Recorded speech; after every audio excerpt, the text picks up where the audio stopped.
Pančevo je dobilo 154.000 evra za stambeno zbrinjavanje izbeglica putem kupovine seoskih domaćinstava. Na konkurs koji će biti raspisan odmah posle Nove godine mogu da se prijave sve izbeglice, ali i oni koji su imali taj status, a do sada nisu našli krov nad glavom. Tačan broj onih koji mogu da dobiju sredstva sada ne može da se zna, jer će to zavisiti od broja prijava. Za kupovinu domaćinstva na selu se može dobiti do 9.500 evra, a svi koji prođu na konkursu imaće još 1.500 evra za opremanje kuća i dodatni građevinski materijal.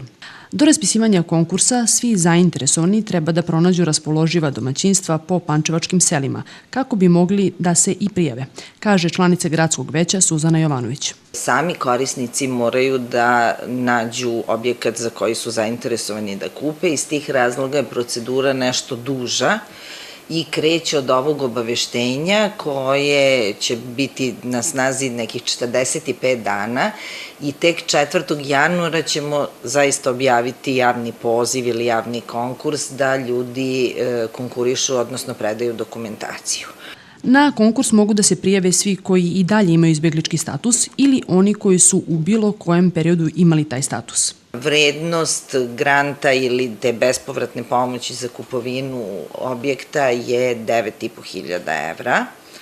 I osim toga što moraju da vode računa da izaberu objekat koji je legalan i da imaju kontakt sa svim suvlasnicima, ako ih je više, ili sa jednim vlasnikom, da provere dokumentaciju u službi katastra nepokretnosti, da je objekat legalan i da ima upisane vlasnike koji jesu živi i dostupni. Ono drugo o čemu treba da vode računa, to će biti u samom konkursu objavljeno, jeste dokumentacija o porodici samoj.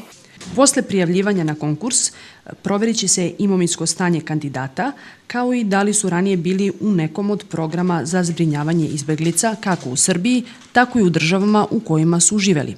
Upravo to je novina, jer je reč o regionalnom programu. Lica koja žive u stanovima koji su u vlasništvu grada, dakle socijalno stanovanje u zaštićenim uslovima i socijalno stanovanje, to su stanovi za koje se plaća zakup i ne postoji mogućnost otkupa, oni će takođe moći da se prijave na ovaj program kao vid trajnog rešenja. U onog trenutka kad bude završen konkurs, javni poziv, sva dokumentacija će se prvo pregledati i izbodovati pojedinci i porodice koji su konkurisali i onda će se zapravo ići na tu terensku proveru. Postoji ceo tim koji se zove tehnička podrška, to su inženjeri raznog profila, koji će obići sve te nepokretnosti i proveriti koliko su kuće zaista uslovne. Krajnji rok da se završi ceo postupak dodele sredstava je oktobar iduće godine.